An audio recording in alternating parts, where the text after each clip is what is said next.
vai man ir visi nepieciešamie dokumenti, lai objektu nodotu eksploatācijā. Tev būs nepieciešams būvprojekts, būvatļauja, kadastrālās uzmērīšanas lieta, tehnisko noteikumu izdevēja atzinumu, elektroinstalācijas pārbaudas dokumentācija un skursteņslauķu akts. Bet tas nav viss, draugi. Lai uzzinātu vairāk, piesakies konsultācijai.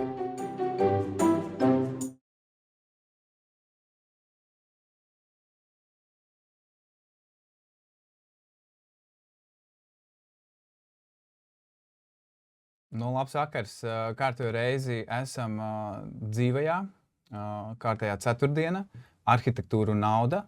Un šodien mums ir ciemos bijušais Dizaineru savienības vadītājs Andrejs Broks. Un sīkāk par sevi pastāstīs, ko dara. Un tad šodien tēma dizains. Tēma vai izieti kursiņi par dizainu ir tiesīgi sevi saukt pēc tam par dizaineri, vai tomēr tas ir kaut kas vairāk. Un te varēs izstāstīt savas domas, jo tāpēc, kad mums ir savas domas, ko mēs domājam par to, vai vienkārši iziet kursi, dot tev tādu kvalifikāciju, vai tomēr ir jābūt speciālai izglītībai un visam pārējiem, tad Andrej, lūdzu, pastāsti par sevi bišķīt, ko tu dari un ko tu nodarbojies. Saprotu, ka tagad vairāk neesi Dizaineru savienības vadītājs, ka tas ir kādu laiciņu atpakaļ. Varbūt var bišķi vēsturi izstāstīt, un tad mēs pie jautājumiem. Labi, sveicināti visi šeit un kameru otrā pusē. Prieks piedalīties par šādu tēmu, jo ilgstoši ar to esmu bijis saistīts. Pats, protams, esmu studējis Mākslas akadēmijā un tieši dizaina nodaļā, bet ar interjeru esmu saistīts vēlākā darbībā. Un pašlaik esmu starp pasniedzējiem Rīgas Tehniskajā universitātē, kur pašlaik ir izveidojies Arhitektūras un dizaina institūts, un šī tēma arī pašlaik mums ir tur aktuāli tieši par to, kādā veidā tad pasniegt interjeru dizainu, kādā veidā pacelt viņa augstākā tādā līmenī, domājot par terminoloģisku maiņu nosaukumam kā interjeru arhitektūra. Ja? Tagad tiek saukts interjeru dizaineris, ja? Nav. Latvijā nav tāda izglītības programma, kas dotu profesionālo kvalifikāciju interjeru arhitekts. Ja? Okay. Tātad mēs esam uzreiz jau pāris minūtēs tikuši pie pirmā punkta, kur ir problēma. Un cik interjera dizaineri vai dizaina arhitektūras speciālisti, potenciāli, cik vispār Latvijā ir tādi? Cik tādi mācās? Grūti pateikt. Latvijas universitātē ir programma, ir Rīgas Tehniskajā universitātē dizainera programmā šāds virziens, kur arī interjera projektēšanas zināšanas tiek iegūtas. Tā kā savā laikā arī Rēzeknes Tehniskajā universitātē bija šāds virziens. Bet pateikt skaitliski es nemāku, cik tagad ir tur absolventi katru gadu. Bet varbūt tas stāsts sākās ar to, ka mana saistība tieši ar izglītības jautājumiem bija tad, kad, kā tu minēji, vadīja Dizaineru savienību, un tad laikā aktualizējās arī vidējā profesionāla līmeņa izglītības programmu jautājumi. Ir sevišķi tāpēc, ka šis vārds dizains bija labs marketinga rīks, lai piesaistītu tos, kas grib mācīties. Bet no mūsu viedokļa tas ir arī saturiski izmaiņa programmā. Ja pirms tam tu biji amatnieks, varbūt profesionāls, tad ir pieliek vārdu dizains, tad tāds vairs nav tas pats. Un tad mēs runājam par to, ko tu radi, kas ir funkcija, vai tā ir tikai dekoratīvā puse, un attiecīgi radās arī izglītības ministrijai tādā laikā tādi uzstādījumi, kad tika pārskatīti, tika izveidotas nozara ekspertu padomes, kurš strādāja pie šiem. Kurā laikā tas ir? Pa kuru laiku tu runā? Kurš gads tas aptuveni ir? Tas jau tā kā, sākot pēc 2008. Ja. Gandrīz 20 gadus mēs esam nonākuši tur, kur mēs esam. Nu, patiesībā sakot, jau tās programmas, tie standarti tam līmenim tika izstrādāti un programmas ieviestas. Tā kā tas viss ir noticis. Vienīgi tādā laikā, darbojoties šajos nozara ekspertu padomēs, mēs arī norādījām to, ka, ja mēs spriežam par kaut kādu profesionālo kvalifikāciju, tad mums ir jāspriež vienlaikus par visiem izglītības līmeņiem. Ja? Mēs nevaram runāt tikai par vienu atsevišķu līmeni. Pie šī mēs iesim dziļāk, jo tāpēc, ka tas ir tēma, kur vispār no kurienes aug, ko tu māci, tas tur iznāk ārā, ko sēs to pļaus. Bet tad tad es Emīli parādīšu ekrānu. Lūdzu, es tad uzreiz tev pieķersimies klāt pie tēmas. Nē, tad bišķītlās mēs samainīsim ekrānus, lai varētu rādīt. Tūlītās mēs parādīsim ekrānu. Tūlīt. Viss kārtībā? Var skatīties, ja? Jā. Tātad. Nav ne reklāma, ne antireklāma. Vienkārši lieta.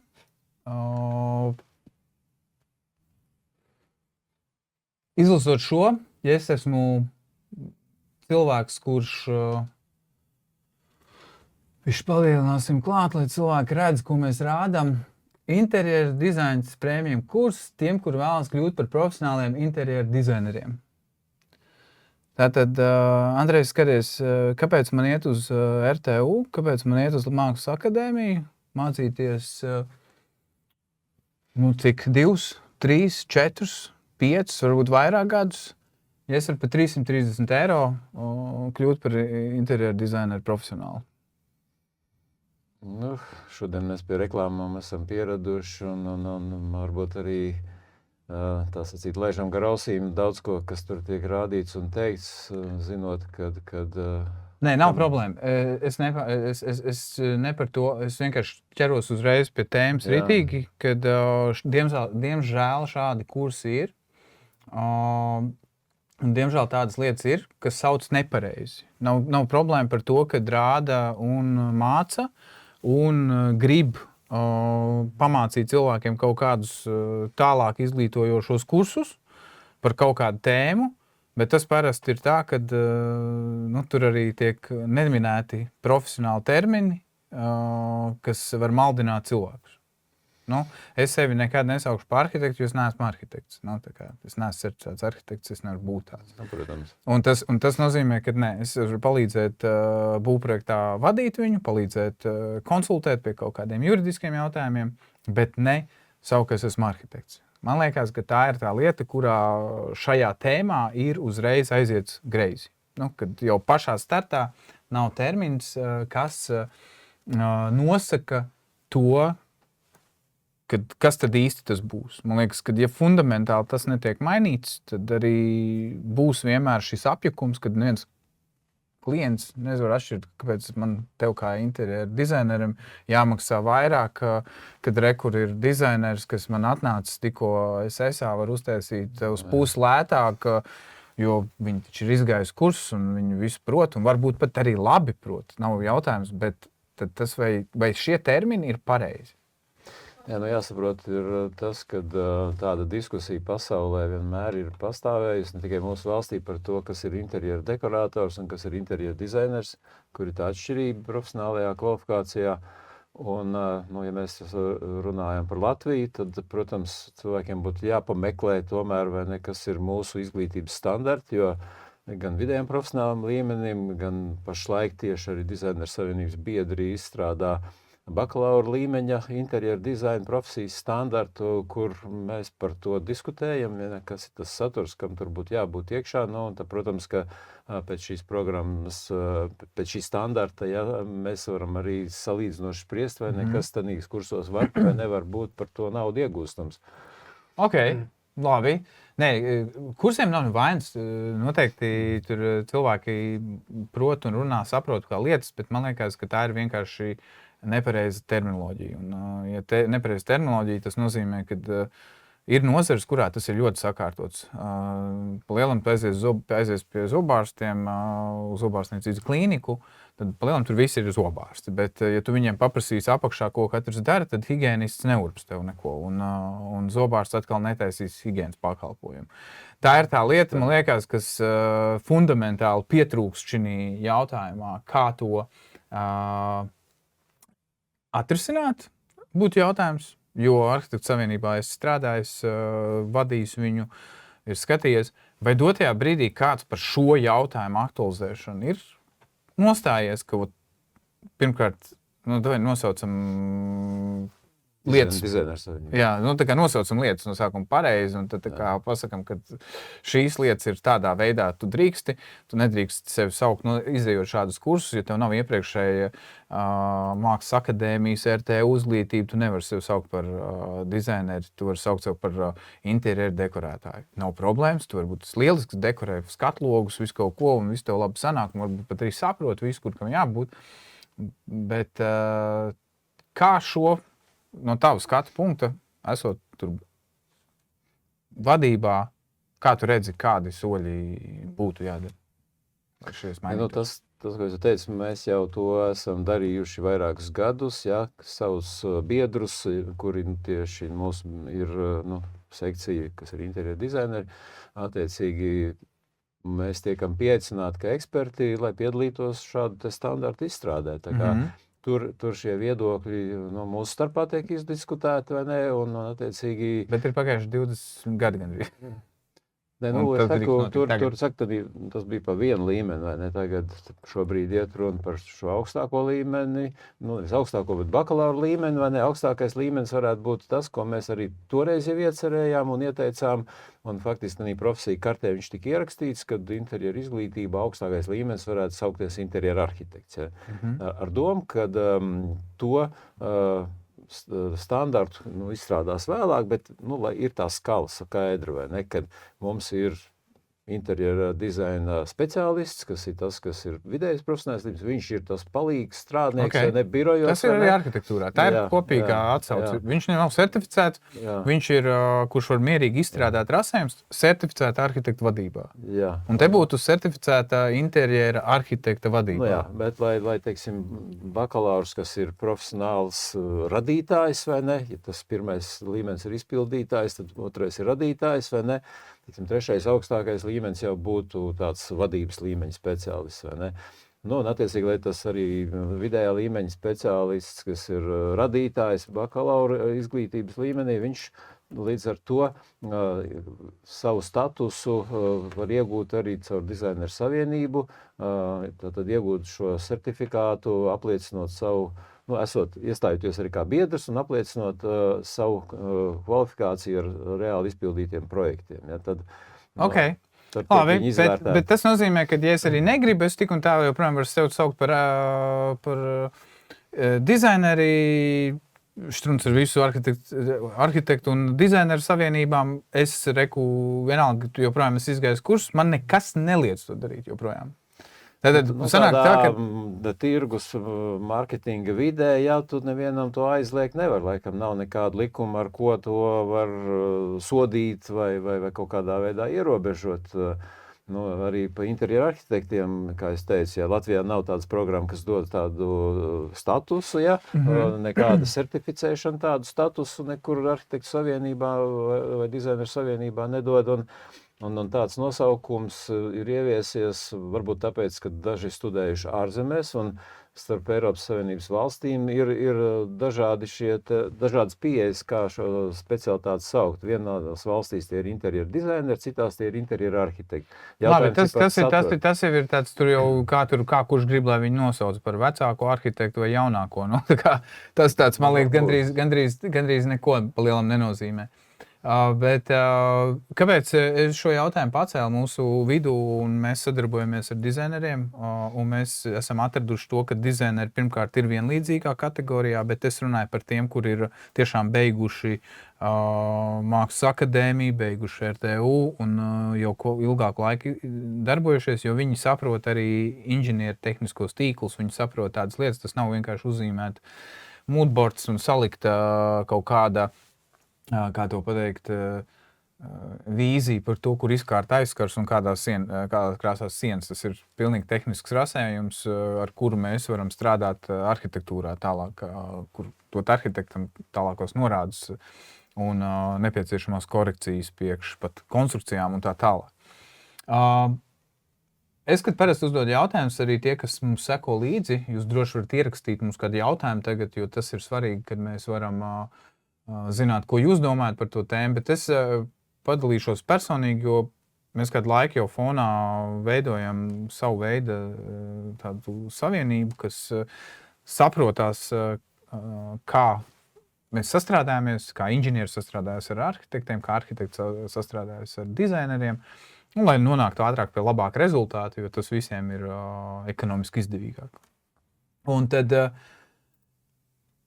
kad mēs uzdodam šādu jautājumu, vai tas ir pareizi un korekti, jo tāpēc, ka tā ir burtiski maldināšana, diemžēl arhitektūras nozarē ir tieši tas pats. Ir vietas, kur devalvē mūsu profesiju šie te arhitekti, kuri paraksta vienkārši projektus, tā kā neiedziļinās un viņi varbūt nebaidās par saviem certifikātiem vai ko, bet es ceru, ka tas drīzumā mainīsies, jo tāpēc, ka tas būs tiešām jāpierāda, ka tu esi to darījis, to darbu. Un te rodās tā lieta, kad ir tāda būvniecības informācijas sistēma. Es dzirdēju tādu? Protams. Jūs esat būvniecības informācijas sistēmā kā dizaineri? Nesam. Kas būtu, ja certificētiem dizaineriem būtu vienkārši jābūt būvniecības informācijas sistēmā? Emīl, parādīja lūdzu ekrānu. Un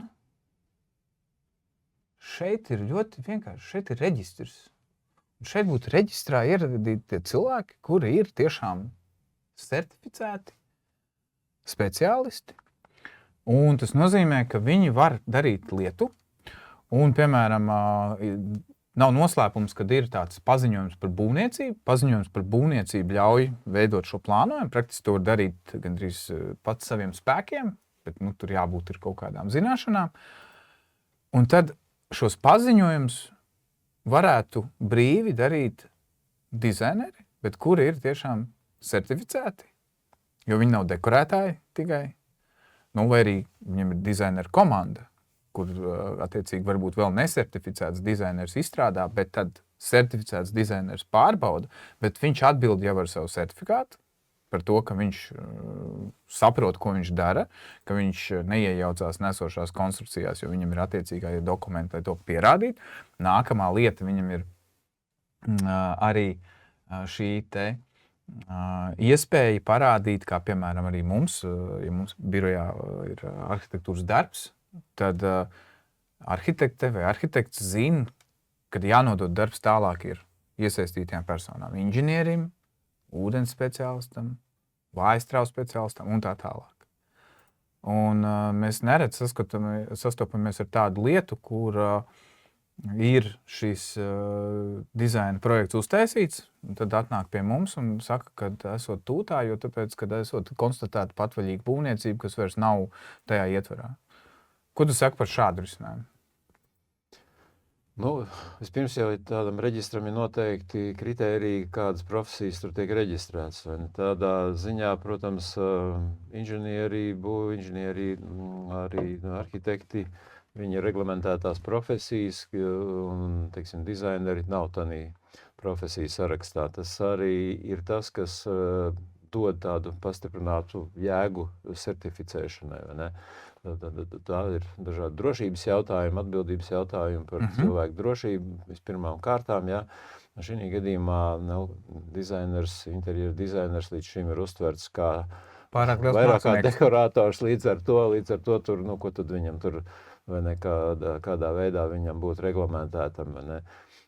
Bet šī gadījumā, es tāpēc arī sāku to stāstu par to, kad mēs veidojam šo profesiju karti, es uzaicināju RTU arhitektūras fakultātes pārstāvjus, tātad apliecināt to, vai viņi ir gatavi par to domāt, un jā, viņi piekrita tam, apliecināja to, ka, teiksim, tāds līmenis būtu vajadzīgs, tāpēc arī šī profesija karti ietver šo te status, vai ne? Bet pašlaik vēl neviens ar tādu statusu nav izlaists, vai ne? Pašlaik ir izveidot šī augstskolu reformu rezultātā. Ir izveidots jauns institūts, kurā arhitekti ar dizaineriem apvienošies, un faktiski tagad ir radusies tāda iespēja šādā veidā domāt jau par tādu profesionālo kvalifikāciju. Kas lietas tagad? Kas ir bijis tas iegans, kāpēc tas tā kā ir atstāts tādā, ka tas nav tik svarīgi, ka to vajag tā kā, vēlāk. Nav pietiekoši liels nelaimes notikušās, vai kas ir tie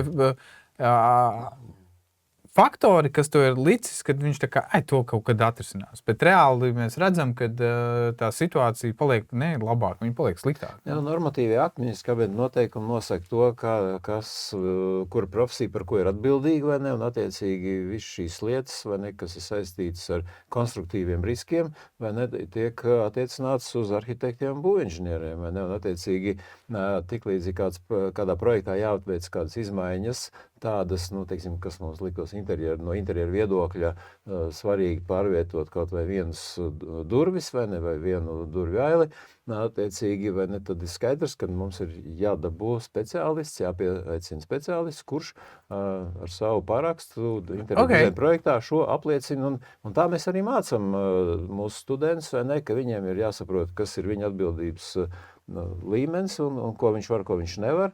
Un tādā veidā tas arī šobrīd pastāv. Protams, ir dažādi mazie rekonstrukcija projekti, vai ne, kur šo te interjeru dizaina projektu tas sadārdzina, jo piesaistīt, vai ne, būvinženieri, tas nav lēti, un attiecīgi klientam tas, nepārāk patīk, vai ne, un tā ir tāda lieta, ko varētu arī tas speciālists, kurš būtu iegūs kaut kādu modulu arhitektūras jomā, būvinženieru konstrukciju jomā, attiecīgi viņš varētu iegūt šādu iespēju, tātad izdalīt tās lietas, kuras viņš varētu darīt. Tas ir tas, ko es tikko minēju, kad praktiski paziņojumu par būvniecību varētu darīt mierīgi interjeru dizaina arhitekts. Tas ir tas, ko es tā kā mēģināju uzsvērt. Un tas pirmkārt mums ļautu saprast, kad mēs kā projektēšanas birojas saņemam tādu darbu ar klientu vēlmi tomēr veikt kaut ko vairāk. Mēs zinām, kad ir attiecīgs speciālists ir jau pieslēdzies tam, ka tas nav dekorātora darbs, ka tas ir konkrēti, ja viņš zina, kāpēc tur to vajag, un tad viņa tā kvalifikācija ļauj noteikt. Bet ir vēl viens jautājums, ko es esmu dzirdējis no dizaineriem.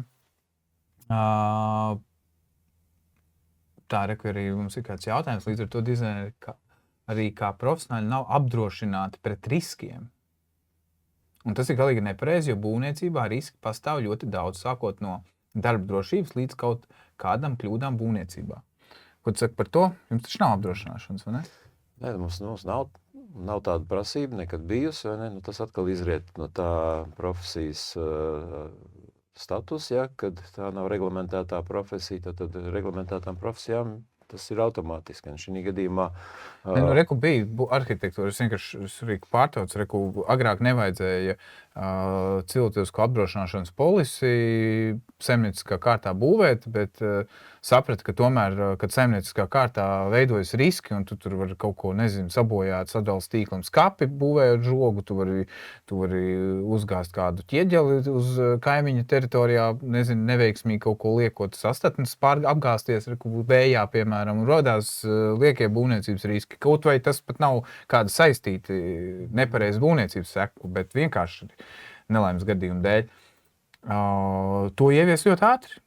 Un tad sanāk, man vienkārši fonā liekas, ka pārāk daudz meklē apkārt un visi ir iesēdināti dizaineri tādā mākslinieka krēslā un neuztver to profesiju pārāk nopietnāk. Tā ir tomēr vienlīdzīga jau pašā saknē ar, tā kā jūs minējāt, ar arhitektu, ar inženieri, jo nav tā, ka arhitekts ir kaut kādā veidā labāks par inženieru vai inženieris labāks par arhitektu. Viņiem ir abiem jāstrādā kopā, un tad, kad mēs strādājam ar dizaineriem, mēs viņus arī nostādām tādā vietā, ka viņi ir tieši tādi paši.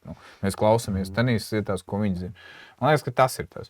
Bet, Par tām certificēšanām vienīgi tāda pieredze bija, kad savā laikā, kad VFA tur izveidoja to lielveikalu, vai ne, un projektu vadīja itāļi, tad viņi paģērēja, lai jebkurš speciālists būtu apdrošināts, kas tas atsīts par kāju tanī objektā un kaut ko Kas tur ir dara. loģiski, nu? Ne, tā kā tas saistībā ar ārzemju projektu vadītājiem tāda pieredze bijusi, ka tur tāda prasība bijusi, līdz ar to tur vajadzēja būt kādam starpniekam, kurš ir apdrošināts, vai ne, līdz ar to atkal dizainers bija kaut kam, viņam bija jābūt kaut kādā uzņēmumā, kas tāds ir, un tur viņš bija tā kā piesaistītais.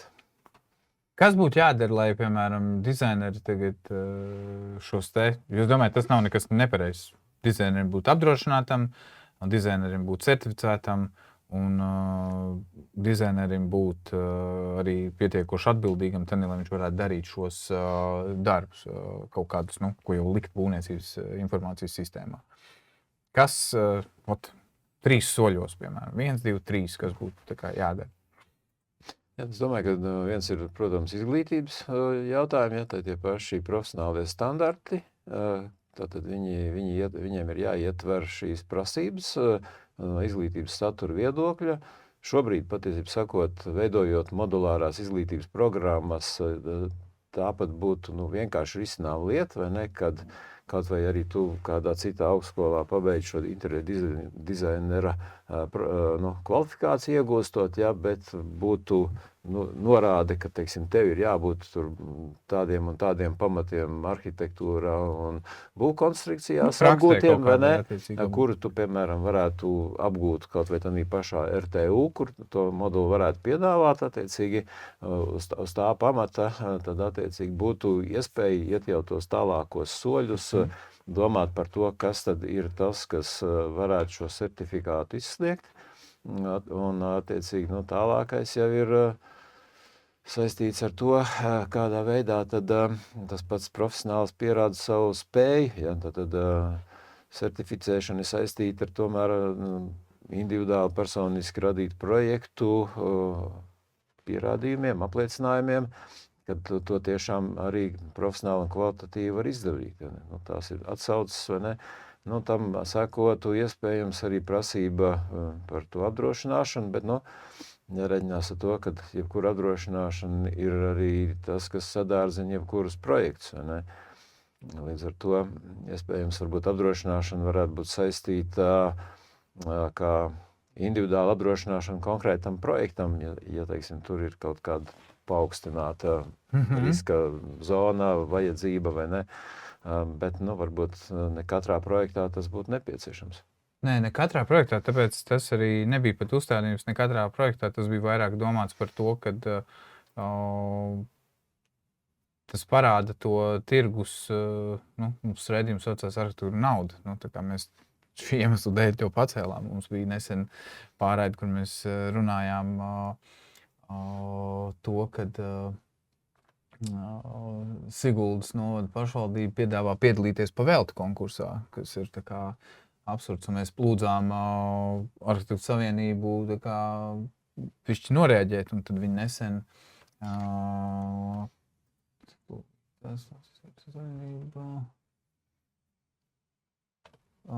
parādīs ekrānu, lūdzu.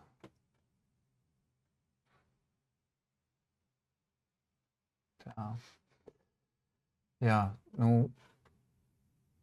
Cepurnos beidzot pēc 6 nedēļas ilgas klusēšanas tomēr uzrakstīja pārmetošu vēstuli par to, ka tā nedrīkst darīt. Ka tas nav korekti, jo tie, kas grib izlasīt sīkāk, var ieiet Arhitektūras savienības mājaslapā un paskatīties. Bet jā, tā kā foršā lieta, ka kāds ir par to pastāvējis, un tāpēc mēs ar savu to kustību mēģinam parādīt, ka tas ir vajadzīgs. Un es saprotu, ka, ja paskatās studiju programmā, tad te nemaz nevar atrast tādu interjera dizaineru patreiz, jā? Es nezinu, kur tu skaties, kas RTU, Tehniskā universitāte. Tur tieši tāds nosaukums nefigurē, tāpēc, ka tā ir tāda vienota interjera, vienota dizaina programma, kurā tiek veidoti dažādi atzari, gan produktu dizains, gan interjera dizains, gan arī tekstilā modes dizains. Tā kā, bet pašlaik, es saku, mēs esam tādā pārmaiņu procesā un par to tiek domāts, kā modulārā veidā veidot šādu iespēju izglītoties dažādos ar dizainu saistītos virzienos. Okay. Tad es dzirdu no tā, ka tas attiecīgi tiek domāts, un tas ir tas jautājums, ko mēs vienmēr laiku domājam, kādi ir tie soļi, ko darīt. Tāpēc, kad Arhitektūras savienība noreģē, es domāju, ka pēc šī varbūt arī noskatīsies kāds augstāk stāvošs cilvēks, kurš sapratīs, ka šai nozarei ir arī vajadzīgs būt kaut kādi tādā pašā izglītības ministrijā. Varētu būt kaut kādi papildus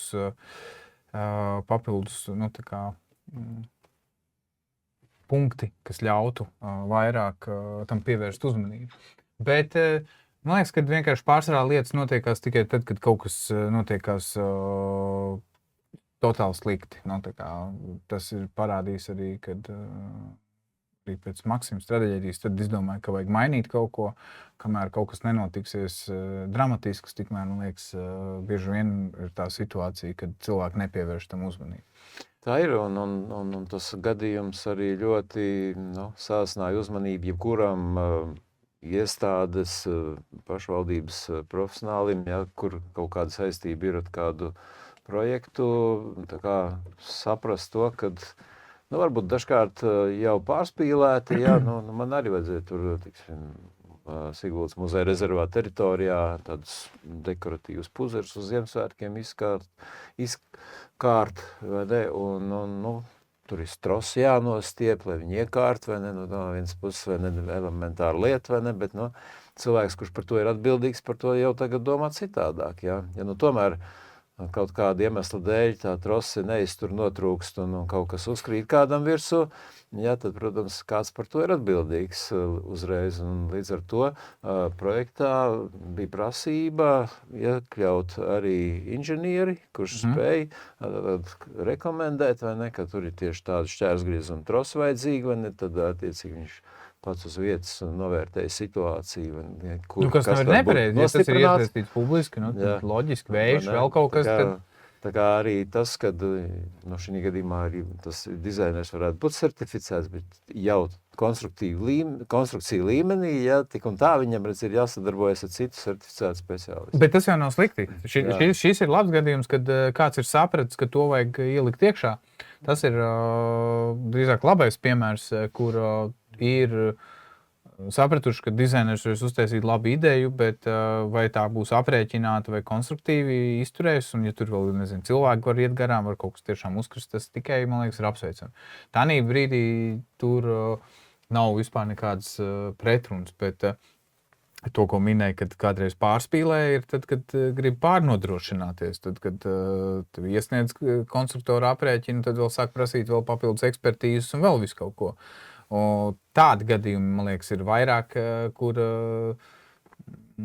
neusticās tiem jau certificētajiem speciālistiem, tie, kur ir. Vai tā ir nācies saskart? Iespējams, jā, mums jau nē, faktiski. Ir daudzas lietas, lustra arī pie griestiem jāpiekar, vai ne, kurš tur prasa certificētu inženieru parakstu par to. Kaut gan viņi arī var uzkrist kādam uz galvas, un ja skrūvi tur ne tik gara izvēlēti ir, vai ne, vai kaut kas cits ne tāds tehniski. Un tas nonāk pie tā, ka apdrošināšana ir vajadzīga ne pie jokam īstenībā, jo tāpēc, kad jo tās arī var būt uztais dekoratīvu tur dizainisku lampu, bet te man liekas atkal rodās, ka tiem, kam ir pieredze, un tie nav dekorētāji vienkārši, bet tie ir, kas ir jau pieredzējuši dizaineri, tad viņi zina, kad ir tehniskās datu lapas, ir tehniskā informācija, ir kaut vai svars norādīts un ir pretī skrūvē norādīts arī, cik svars tur viņi. Jā, bet ir jau svarīgi, vai ne, arī tas, ka noteikti, ka šī sadarbības starp speciālistiem varbūt ir labāka nekā pārspīlētas izglītības programmas, ja, kur interjeristam iemācīt visu to pašu, ko būvinženierim pie viena, vai ne, nebūtu sevišķi loģiski, un loģiskāk ir, ka viņi veido savstarpēju sadarbību.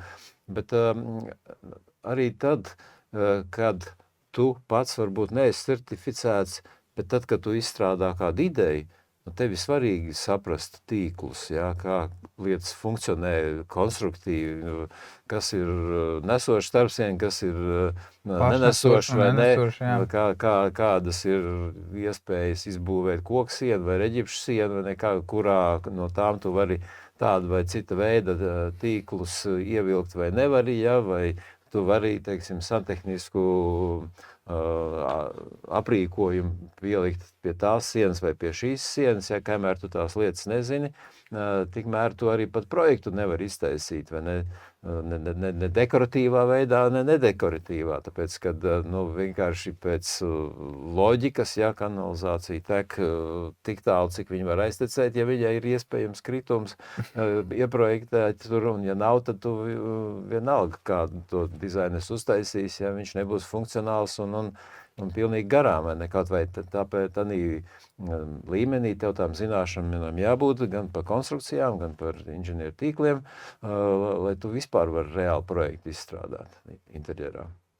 Jā, tam es pilnīgi piekrītu, un tas arī ir tas, kāpēc mēs, kad izvēlamies dizainerus, mēs to arī pišķīt pārbaudam, vai ir saprašana, kāda ir iepriekšēja pieredze ar komunikācijā ar inženieriem, vai tu vienkārši ieliec visu pret fiziku un saproti, ka tas nav iespējams.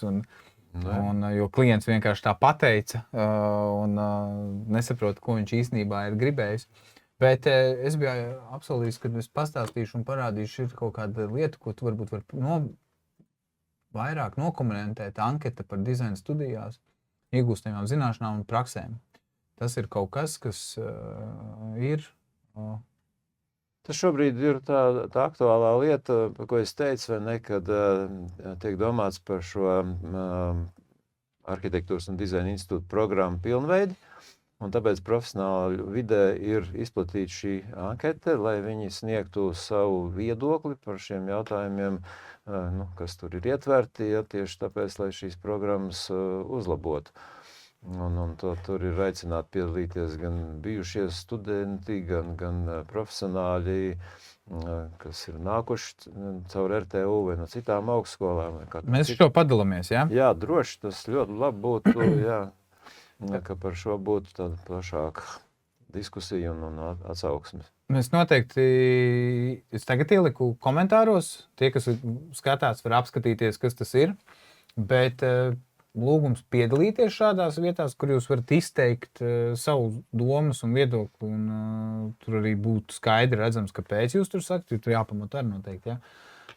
Kaut kāds, tur ir pāris jautājumi, tas nebūs varbūt 5 minūtēs aizpildāms, bet iedziļināties un par tēmu. Bet tas, kas ir ieinteresēts, tur ir arī papildus iespēja no sevis pierakstīt klāt domas, idejas. Kā tas tālāk nonāks? Tas būs, ka... Tā ir tāda darba grupa pašlaik institūtā, ja, kas strādā, ja, pie šīs programmas pilnveides, un tad pamatojoties uz šo aptauju arī tiks domāts par studiju kursu saturu, teiksim, ko ietvert, ko izņemt varbūt, kā pārveidot šo saturu jau esošajos kursos. Tā doma.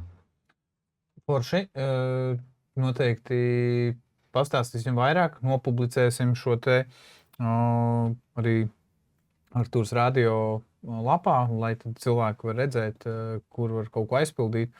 Man interesē, kas vēl ir paveikts dizainā. Tev ir tik daudz noteikti gadu un pieredze, vadot gan savienību, gan redzot, kas ir bijis tas, kas ir paliekošākais, kāpēc cilvēkiem iet šo darīt, kāpēc neiet uz kursiem par pārsimts eiro, bet iet mācīties šo ilgo ceļu un tā. Ir dažas lietas vienkārši, kas ir ilgākā veidā sevi jātrenē, lai tu iegūtu kaut kādu profesionālu pieredzi. Ja tas nav tā kā iziet dažos mēnešos, vai ne? Pat kā muziķis klavieres spēlē katru dienu, vai ne? Tāpat arī arhitekts, dizainers, skicē, zīmē, no projektu uz projektu iegūst lielāku pieredzi, vai ne? Tad arī šī te komunikācija ar profesionāļiem studiju laikā. Piemēram, mēs savā interjeru dizaina pamatu kursā, jau 2. kursā mēģinām piesaistīt uzņēmējus, kuri dotu patiesu uzdevumu studiju procesā, bet saistītu ar to, kāds tas būtu šī uzņēmuma darbībā, ko viņi dara. Piemēram, modulāro ēku būvnieks, vadoties no kāda sava projekta, iepriekšējās pieredzes, vai ne, sagatavo darbu uzdevumu uz studentiem un piedalās arī šī studiju projekta izvērtēšanā. Pie viena tiek norganizēts, cik iespējams, šī te ražotnes apmeklējums, tad cilvēks, kas studē, viņš saprot patieso profesionālo vidi, kur tās lietas notiek, tas ir daudz motivējošāk viņam šo studiju darbu izpildīt, viņš redz tam jēgu, ka tas tā notiek un ka pēc studijām tādā vidē viņš arī nonāks. Ne? Tās ir, protams, atkal studiju iespējas, studiju programmas finanses, lai attiecīgi pasniedzējs par to varētu finansēt, jo tas prasa vairāk laika nekā tikai pāris lekcijas stundas, vai ne? Tas tāds viens veids, ko mēs un es personīgi esam praktizējuši un redzam, ka tam šī sasaiste ar nozares profesionāļiem, studiju procesā ir ļoti būtiska lieta. Jā, jo tāpēc, kad tas ir tieši tas pats sasaistes punkts arhitektūrā. Jā, atnāk it kā izmācījušies arhitekti, bet par arhitektiem bet nav certificēti, tad tas nozīmē to, ka mēs pat nezinu, kā materiāli savā starpā funkcionē, vai tu vari vispār savietot stiklu ar koku, ar metālu, ar betonu un kādām jābūt ir deformācijas šuvēm, kādiem ir jābūt elementiem starpā, kas ir vispār, jo dotajā brīdī viss māk 3D, it kā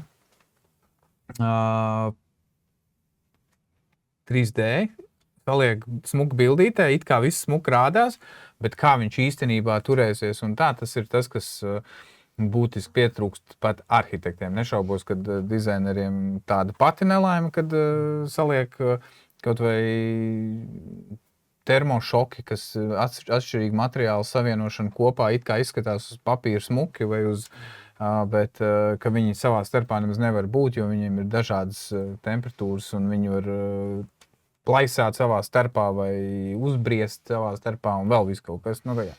Interjeristim kaut vai krāsošanas tehnoloģijas ir jāpārzina, lai attiecīgi krāsa nelobītos nost un tas, ko viņš ir ieteicis klientam, nebūtu tā, kad ir problēmas tīri ar tehnisku kvalitāti. Katrs materiāls prasa papildus zināšanas, kuras arī reāli studiju laikā nevar visas apgūt, jo katrā projektā tu saskaries ar kaut ko jaunu, bet vismaz, ja tu esi izgājis studiju projektos kaut kādus tādus saskars punktus, ar vienu vai otru materiālu. Piemēram, mēs studentus vedam uz Tikurilu, iepazīties ar krāsošanu, ar krāsu materiāliem, tehnoloģijām. Mēs vedam viņus uz Knauf rūpnīcas šo akadēmiju, kur viņiem ir izveidotas speciālas apmācību telpas un praktisko darbu telpas, vai nesaprast, kā veidojās šīs te reģipšu konstrukcijas, vai ne, ko ar viņām var, kādas tur ir iespējas. Ne?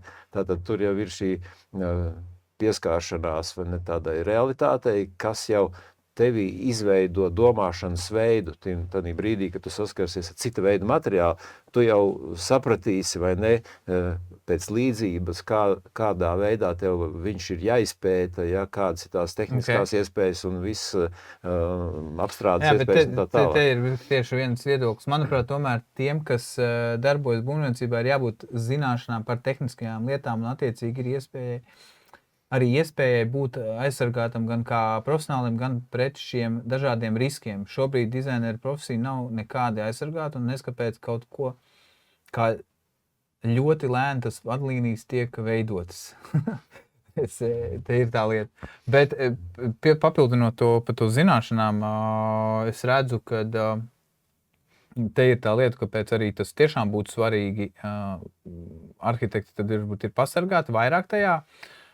Nerad Rīgā var redzēt, gan jau es redzējis fasādes nekā nesen atjaunotas, bet lobās nost krāsa, pēc izmantošu to krāsas terminu, jau lobās nost. Nu, mēs kā arhitekti varam uzrakstīt, cik mēs gribam tehnoloģiju profesionāli un pareizi, ja? Un varbūt tiešām to izdarīt, bet tur jau būs arī atkal būvniecībā tas izpildītājs. Un, protams, ka vienmēr meklēs tālāk vainu uz nākamo, kad arhitekts izvēlas nepareizo krāsu, ja? Tad vai arī tad pēc tam dizainers izvēlas nepareizo krāsu, ja? Vai nepareizo metodi, jo viņi gribēja īpašu dizainu. Ja, Nē, zināšanas tieši tehnoloģiskajos procesos ir tās, kas tev dod to aizsardzību. Ja tu nespēji argumentēt pamatoti par to, kādā veidā ir jābūt grīdas pīrāgam, sagatavotam sienas segumam, kaut kādam konstrukcijas risinājumam, reģipšu griestos vai ne, tad attiecīgi, tev pa vainīgi var padarīt ļoti vienkārši. Ja?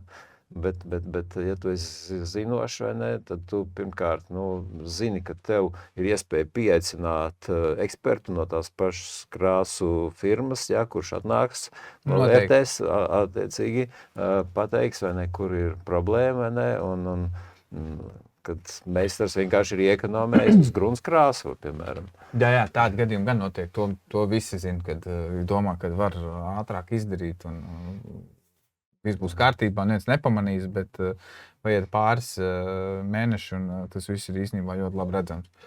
Bet, jā, tā niša, kas tagad notiekās arhitektūras, bet dizaineru savienībā, kas ir gaidāms tagad tāds, ko ir vērts pasakot līdzi bez šīs aktivitātes, saprotu, tas ir RTU aktivitāte, kas ir dizaineru savienībai, kas ir, vai tu esi jau vairāk ārpus jau no šī visa loka pilnīgi? Nēs ārpusē. Dizaineru savienība, protams, savā laikā, kad es vēl vadīju, arī mēs organizējām šo te konkursu. Ideja bija tāda, ka Ķīpselā izstāžu kompleksā notiek izstāde, dizaina sala, toreiz viņi saucās, tagad viņi saplūdusi mēbeļu izstādi. Bet koncepts bija tāds, ka mēs rīkojam konkursu dizaina nozarēs šeit, tādā zālē, tā kā šie konkursantu darbi tiek izlikti. Tur tātad ne tikai izcilības, ja, bet arī visi tie, kas konkursā ir piedalījušies, vai ne, tātad viņi, tur ir arī studentu sadaļa, tad profesionālais gals tiek savienots ar studentiem, tad atkal šīs paaudzes vai ne savienojās un ir pieredzes apmaiņa, redzējums. Ja, Tāds kaut kas tagad notiek vispār? Pašlaik, godīgi sakot, tas viss ir tā kā panīcis, dažādu apstākļu dēļ. Tiecīgi Kultūras ministrija rīko savu konkursu dizainā, vai ne, kas ir vairāk uz izcilībām vērsts, vai ne, tur nav šī sasaiste nozarē kopumā notiekošo tik izteikti, ja, jo nav šī tik liela pārskatāmība, kā vismaz es to uzskatu, jo mūsu iecer bija tāda, kad šajā zālē satiekās gan ražotāji, gan materiālu piedāvātāji. Vienmēr sakot, tas tāds gada notikums, kur faktiski visi nozari savā starpā satiekās un neiet runa tikai par izcilībām, bet iet runa par nozari kopumā, lai viņi virzītos un celtos savā kvalitātes līmenī. Ja, kamēr viens otru neredz, nenotiek nekāda saskarsme, nekādi semināri paralēlie par šīm tēmām, tikmēr, protams, katrs savā sulā vārās un attiecīgi tā liekas, vai ne visi par visu runā, bet tagad saka, varbūt nekas nenotiek. Ja, Tā bija tāda iniciatīva, kas šobrīd sašaurināti notiek atsevišķos dizaina virzienos, ja tiek šie konkursi rīkoti sadarbībā ar uzņēmumiem, vai ne, uzņēmumu piesaiste ne tikai tāpēc, lai varētu kādu balvu fondu izveidot, bet tāpēc, lai arī veidotos šī sadarbība un arī savā ziņā atbalsts jaunajiem iesaucējiem. Tā kā patiesībā sakot, jebkurš konkurss pasaulē, kur viņš notiek, ir ar mērķi piesaistīt nozares speciālistus, lai veidot informatīvo apriti. Ja?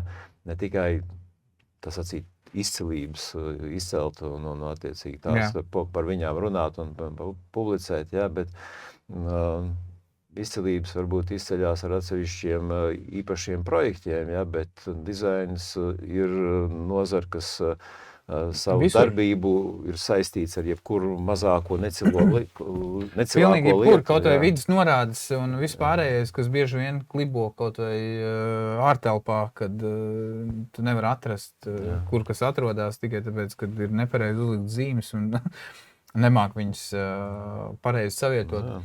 Bet es domāju, ka būtu vairāk jābūt starpdisciplināriem pasākumiem, kur nozīmē to, ka tikt iesaistīti vairāk sadarboties nevis tikai dizaineri ar dizaineriem, bet arhitekti ar arhitektiem, bet ka tieši skatīties vairāk to kopīgi. Jo tāpēc, ka tā visa nozara ir zem šīs pašas būvniecības vai šī lielākā maisa, naudas maisa, un te ir tā lieta, ka tas bieži vien beidzās ar to, kad savā starpā strīdās par vieniem un tiem pašiem projektiem un galu galā viņus visus sačakarē.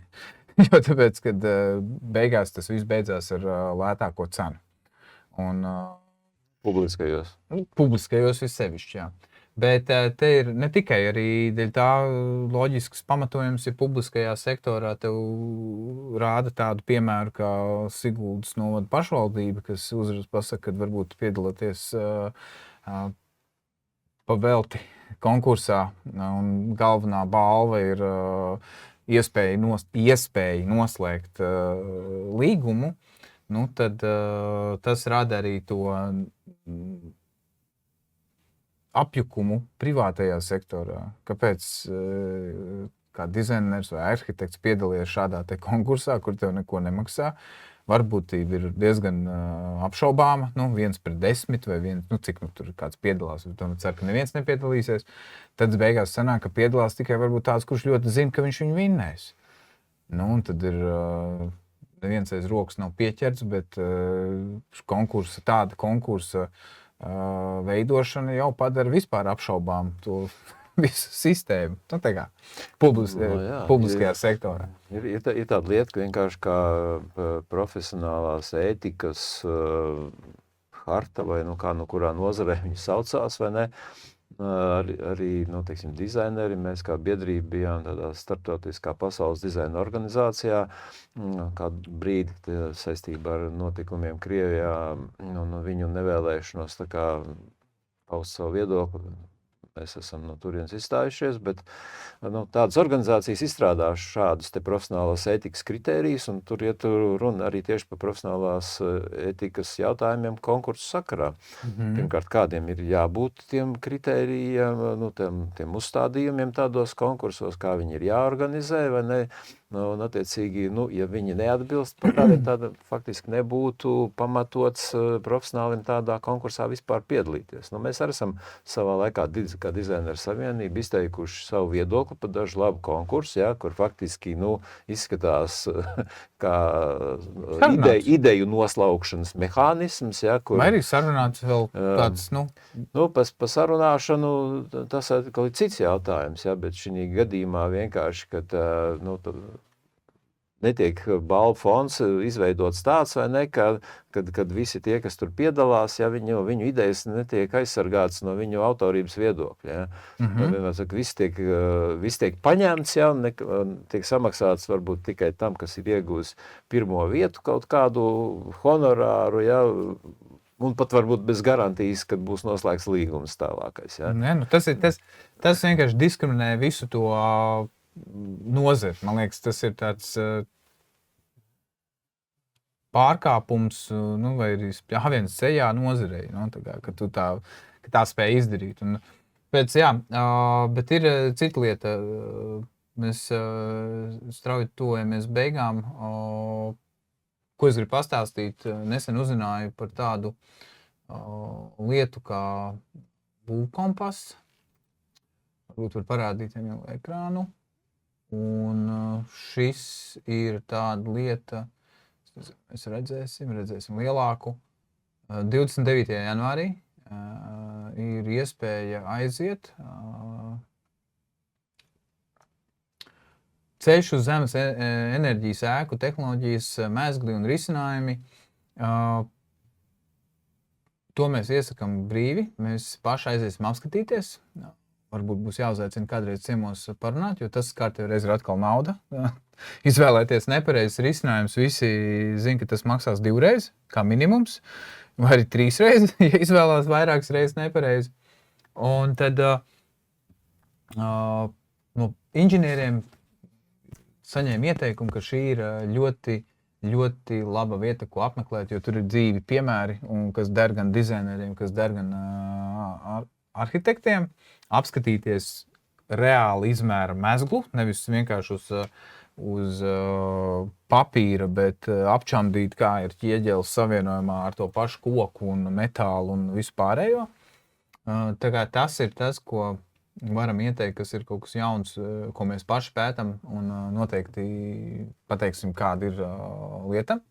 Un tās lietas, kas ir foršas, mēs centīsimies pateikt, varbūt arī, kad ir kaut kas foršs, kad RTU tagad to dara, bet pa lielam bija doma vērst uzmanību, un es ceru, ka šī pārraide liek jums aizdomāties par to, ka dizaineri, kas skatīsies, kad nenonivelējiet savu profesiju, kad dodot tur lētāko cenu vai mēģinot sacensties ar dekorētājiem, kas ir konkrētajā lietā. Un varbūt vajag vairāk dizaineru savienībai sākt padomāt par savu dizaineru arhitektiem, kā profesiju, kuru vajag aizsargāt ar certifikātiem, vajag aizsargāt ar apdrošināšanu un iekļaut reģistrā. Tas nav nemaz tik sarežģīti. Varbūt viens sasaukums vai viena reize to visu var īstenībā izdarīt, un tas būtu pilnīgi cits rezultāts ilgtermiņā, un tas noteikti mainītu arī domāšanu tiem, kas iet mācīties šo profesiju. Jo, ja es redzu, kad ir kursi un man saka, ka ir jāmaksā tur 4000 vai cik es redzēju, es baigi apdomāšu, vai es iešu mācīties tik ilgi, vai es gribu, ja vēl jau vairāk, ja es zinu, ka es neesmu pasargāts, ka man var pilnībā pateikt, bez mazliet tev tikai dod man krāsiņas, tev neko vairāk nevajag darīt. Kaut gan īstenībā tas nereti ir tiešām zināt visus šos, ko minēja tīklus, visas lietas, un tas ir laiks, apgūt to naudu, lai iztērētu to, lai tas vispār būtu iespējams. Un vēl jau vairāk tas nenotiekās vienā gadā vai 2, bet tas pat ir vairākos. Tas ir noteikti arī saistīts ar šīm kvalitātes prasībām. Ja mums būtu normatīvi akti, kas skaidri nodefinētu, būvniecībā varbūt tur tādas prasības jau ir skaidrāk saprotams, vai ne, kas ir siltuma energoefektīva ēka, vai ne, tas sastāv no tā un tā un tā, vai ne, tāpat arī dizainā. Interjera dizainā ir noteikti vairāk jārunā varbūt par šīm kvalitātes prasībām, ja sevišķi iet runa par iepirkumiem, vai ne, tad, ja nav iespēja atsaukties uz kvalitātes prasībām nekādā veidā, vai ne, tad, nav iespējams arī salīdzināt cenas un kvalitātes. Tad ir zemākā cena vienmēr. Tad vienmēr būs zemākā cena, vai ne? Un ja tāds būtu izstrādāts, vai ne, pašvaldība varētu balstīties uz to, ka, teiksim, šeit pēc projekta pieteikuma un apliecinājuma mēs redzam, ka tas un tas būs ietverts, tad attiecīgi nevis zemākā cena būs noteicošais, bet atbilstība noteiktām kvalitātes prasībām. Pilnīgi piekrītu. Tas ir tas, kas traucē arī arhitektu nozarē, inženieru nozarē, tur visur ir tikai rakstīts. Ko tu domā? Tad tāds pēdējais jautājums par tādu lietu, kad, lai piedalītos konkursā, parasti jābūt ir kaut kādai pieredzei, kas ir loģiski, bet, ja tu esi certificēts arhitekts, piemēram, un būtu arī certificēts dizainers, vai tiešām tie objekti, kas ir jau vecāki par 5 gadiem, būtu tā, ka nevarētu skaitīties kā tavu pieredzi? Zini, man liekas, es esmu novērojis drusku tādu lobēšanu, vairāk gan tas ir dizaina konkursos, kur tā kā tiek pateikts, ka profesionālim ar lielu pieredzi, ja lielam augstā līmenī strādājušam, viņš nepiedalīsies tādā konkursā, kurā tur var jebkurš piedalīties. Bez mazliet tā kā pazemojuši viņam būt. Man liekas, ka tā ir tīrā lobēšana atsevišķu profesionāļu kaut kādā ziņā, kuri ir saistībā ar tiem cilvēkiem, kas rīko konkursu vai kas kaut kādā veidā var atstāt ietekmes kaut kādiem konkursiem. Es domāju, ka tieši tas, kad piedalās pieredzējuši profesionāļi ar pilnīgiem iesācējiem, ka tas ir atkal veids, kā domāt par kaut kādu nozares attīstību, lai varētu tie, kas startē pirmo reizi, sevi salīdzināt ar profesionāli, un tur veidojās izaugsme nozarē. Nevis attiecīgi, mēs tur 2 grandus tagad gala rezultātā pieaicinām, un viņi tagad kaut ko izstrādā un saņem lielu naudu, un neviens cits no malas, teiksim, tā kā, pat nav pamēģinājis, kādā veidā tad tam profesionālim izaugt, ja viņš nevar piedalīties nopietnos konkursos. Tāpēc es tā kā nedomāju, ka jauns iesācējs nevarētu radīt pilnvērtīgu projektu, ņemot vērā sevišķi, ka viņš varbūt jau ir ilgu laiku strādājis kādā birojā un jau sadarbībā ar profesionāļiem. Pilnībā piekrītu, jo mans uzskats ir vēl savādāks. Parāda ekrānu. Jau vairākas reizes pieminētā Latvijas arhitektūras savienība cīnās ar šo ļoti cītīgi, kad mēģina dabūt, lai nepiedalītos tikai tie konkursos, kas īstenībā nav pat arhitekti, bet visi zina, par kurām kompānijām runā. Mēs kaut kad uztaisīsim tādu reālu aptauju, un ar visiem rādītājiem mēs esam gandrīz jau savākuši visu datus, par kas nozarē notiekās.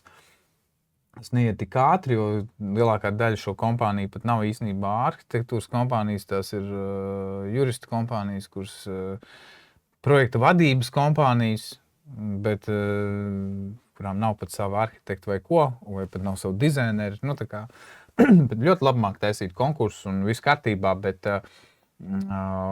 atkal devalvē nozari, jo tāpēc, kad atkal spēlē tikai uz lētāko cenu un tas aiziet aplī. Bet Arhitektu savienība visu laiku to runā, kā viņi to darīs, kā viņi to mēģinās. 10 gadi ir pagājuši, nekas no tā nav mainījies.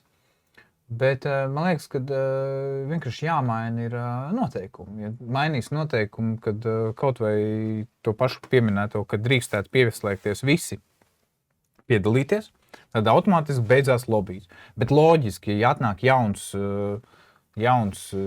students vai tikko saņēmis certifikātu arhitekts, kuram ir tikai varbūt piestrādājot kaut kādā citā birojā, dabūjis to pieredzi, bet viņam nav tieši vadīšanā šo pieredzi, vai ne?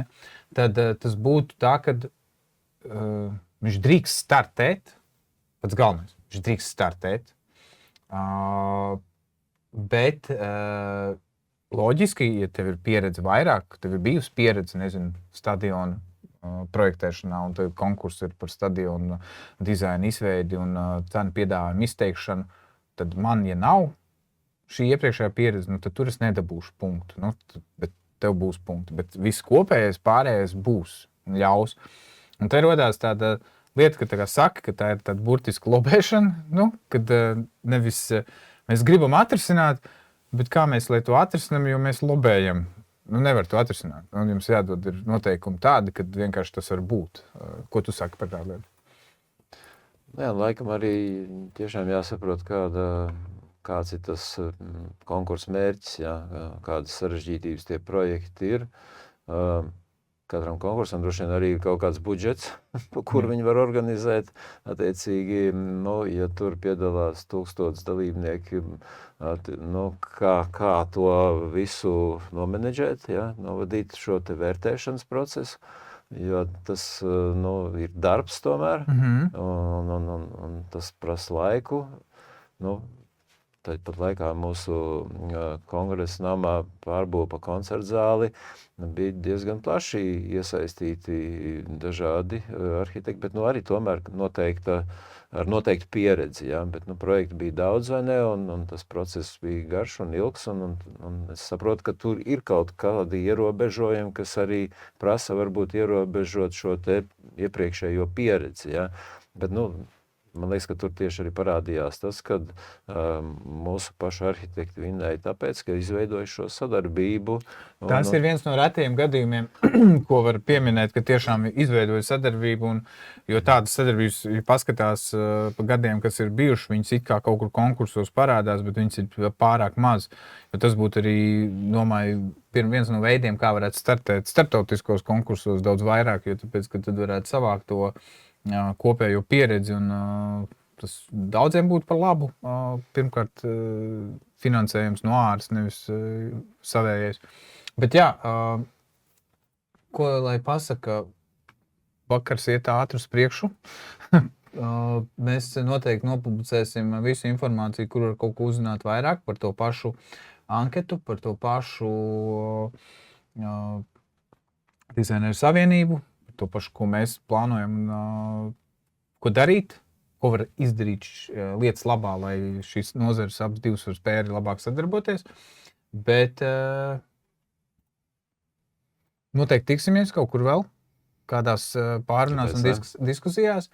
Ko es gribēju pateikt, skatītāji, lūdzu padalieties, paņemiet, ierakstiet savus jautājumus arī, neesat skatījušies tiešajā šo pārraidi, tad mēs pēc tam tos jautājumus atbildēsim, pastīsimies, kādu tēmu vēl var izteikt, jo mums ļoti derētu, ka tas tiktu vairāk izplatīts, jo tāpēc, ka mēs gribam taisīt vairāk šādus raidījumus. Un tad pašā noslēgumā vēl parādīšu vienu lietu.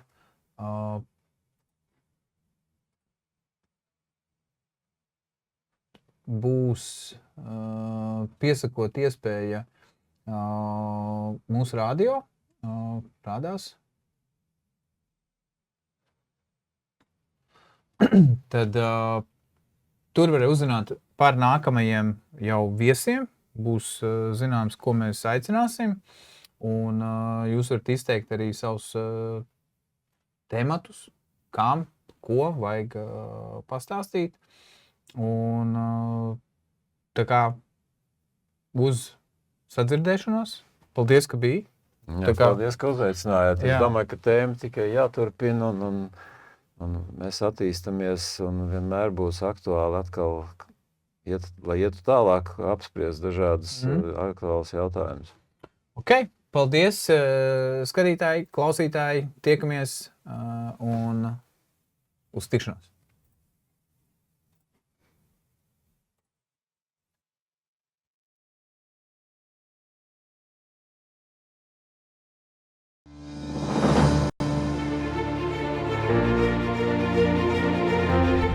Kāpēc māja vispār jānodod eksploatācijā? Tā taču ir pabeigta. Jūsu mājā ir viss nepieciešamais mierīgai ikdienas dzīvei, taču kādu dienu jūs saņemat lielu nekustamā īpašuma nodokļu rēķinu un esat nepatīkami pārsteigts. Kāpēc? Par ko jāmaksā? Palielināts nodoklis piemērots tāpēc, ka jūsu māja nav nodota eksploatācijā un jums ir beidzies būvatļaujas derīguma termiņš. Sakārtojot īpašuma dokumentus, pirmkārt, jums nebūs jāuztraucās par sodiem, otrkārt, celsies jūsu īpašuma vērtība, treškārt, būs vieglāk pārdot vai pārrakstīt īpašumu, ceturtkārt, nebūs sarežģījumu darījumos ar banku. Piektkārt, uzlabosies miega kvalitāte, un tas ir pats galvenais. Bet tas nav viss, draugi. Lai uzzinātu vairāk, piesakies konsultācijai.